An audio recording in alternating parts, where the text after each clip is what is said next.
Welcome to this video. I'm going to be showing you how to fix add music to profile not showing on Instagram.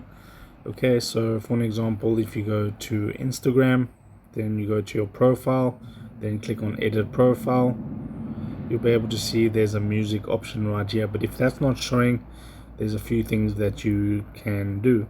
Go to the Play Store, click on the search button where it says search apps, search for Instagram. Okay, and then you can see I have an update.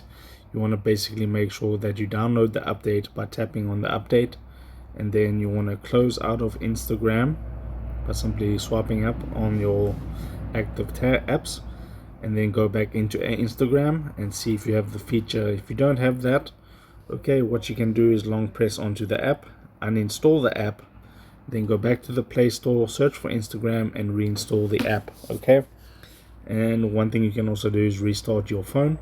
If it's still not showing up, that means the feature hasn't been rolled out into your region yet, so you just need to wait a few more weeks or maybe a month, and then you'll get the feature. So hope this helped. If it did, drop a like onto this video and subscribe to my channel.